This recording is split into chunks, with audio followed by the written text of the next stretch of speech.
اگلے ہی لمحے اپنی شال کو کندھوں پر درست کرتے ہوئے وہ اٹھ کھڑا ہوا۔ ملاقات کا ٹائم ختم ہو گیا ضیاء صاحب، میں پھر کسی روز آپ سے ملاقات کرنے آؤں گا۔ اور ضیاء صاحب دیر تک اس کا چہرہ دیکھتے رہے۔ Is every thing okay? وہ اس کے ساتھ ہی اٹھ کھڑے ہوئے تھے۔ جی بہت ضروری کام ہے، اب اس کی طرف نکلنا ہے مجھے، اور آپ کا انتظار کرتے ویسے بھی مجھے کافی دیر ہو گئی۔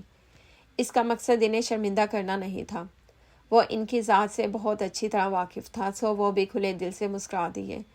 ٹھیک ہے، پھر کسی روز فلیٹ پر آ جانا۔ وہ ہلکا سا مسکرا کر دیکھتے ہوئے دوبارہ ہاتھ ملا گئے اور لبوں کا کونا کھینچ کر بمشکل مسکراتے ہوئے وہ کمرے سے باہر نکل آیا۔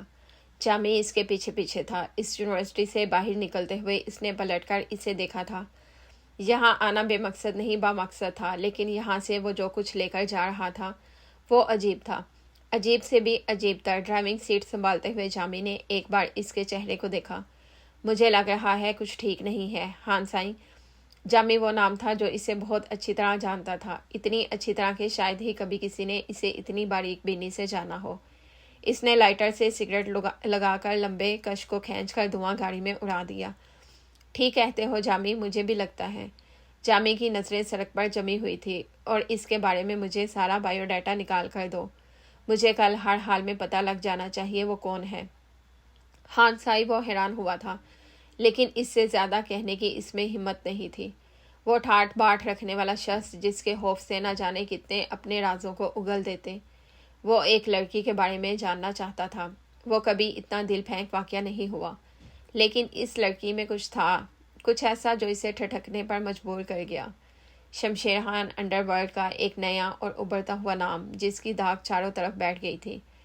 انڈر ورلڈ کے بڑے سے بڑے ڈون کو اپنی پوزیشن کا خطرہ تھا۔ وہ نام ایسا نام تھا جو چند ہی دنوں میں بڑے بڑے خطرناک لوگوں میں لیا جانے لگا، اور اس کا انداز ایسا تھا کہ کوئی کتنا بھی دلیر ہوتا اسے شمشیر خان کے سامنے سر جھکا کر بیٹھنا پڑتا۔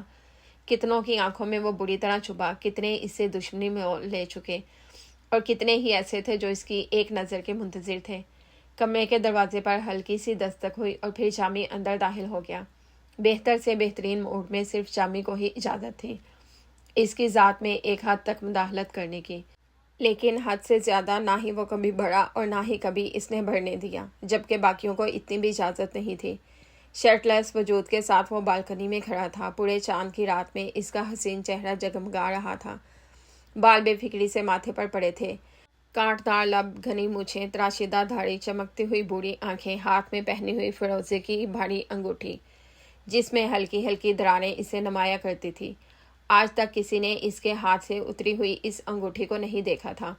وہ اس کا لکی چارم تھی جو ہمیشہ اس کے دائیں ہاتھ کی انگلی میں جگمگاتی رہتی۔ جمال حسن نے پارٹی میں مدعو کیا ہے۔ پارٹی رات دیر تک جاری رہے گی۔ موسیقی اور رقص کا بھی انتظام ہے۔ آپ جانے کا ارادہ رکھتے ہیں ہان سائی؟ حالانکہ وہ اسے ایک بار پہلے بھی آگاہ کر چکا تھا اور وہ رضامندی بھی ظاہر کر چکا تھا، لیکن پھر بھی اس نے اجازت طلب کر لی۔ نہیں، ایک کپ چائے پیوں گا اور اس کے بعد میرے کمرے میں آنے سے اجتناب کرنا، اس نے ٹھنڈے ٹھار لہجے میں کہا، اور آواز بالکل آہستہ تھی، لیکن اندھیرے میں گہرے سناٹے کو چیر رہی تھی۔ جامی سر جھکا کر پیچھے قدم اٹھانے لگا۔ پھر جانے سے کیا سوجی؟ ایسا کرو، اگلے 1 گھنٹے میں سب کچھ ریڈی کروا دینا، میں تیار ہو کر آ جاؤں گا۔ جامی ہلکا سا مسکراتے ہوئے سر جھکا کر پلٹ گیا۔ یہ اس کے لیے کوئی نئی بات نہیں تھی، اس کے بدلتے اور بگڑتے ہوئے موڈ سے بہت اچھی طرح واقف تھا۔ ایک لمحے میں ہی فیصلہ بدل لینے والا شخص جسے وہ برسوں سے جانتا تھا، اس وقت اس کے دل کی حالت ابتر ہو رہی تھی۔ وہ اس سے واقف تھا، اس کے دل میں پھیلی ہوئی بے ترتیبی بے وجہ نہیں تھی، اس لیے وہ جمال حسن کی محفل میں بھی اس کے لیے اکتاہٹ کا باعث بن چکی، ورنہ وہ ایسی محفلوں کا دل دادا بڑی پرشوق نگاہوں سے اس میں شرکت کر کے پوری محفل کو لوٹ لیا کرتا۔ اور پھر جمال حسن نے تو اسے خصوصی طور پر انوائٹ کیا ہوا تھا۔ کل اس کی یونیورسٹی کا پہلا دن تھا اور کل کا دن ہی اس کے لیے منحوس ترین تھا۔ وہی ہوا جس سے خوف کھاتی تھی، سینئر کی ریکنگ، اور یہ چیز پہلے ہی اسے خوفزدہ کر رہی تھی۔ نہ جانے اس نے داؤد کا کتنا سر کھا لیا تھا۔ آپ کو پتہ ہے ضیاء صاحب کے کمرے میں انہوں نے مجھے بھیجا تھا کہ میں انہیں آئی لو یو کہہ کر آؤں۔ یہ بات اس کے ذہن سے جا ہی نہیں رہی تھی۔ واپسی پر وہ سارا راستہ داؤد کو یہی بتاتی آئی، اچھا ٹھیک ہے، ہو گیا نا، اب ختم کرو بات کو۔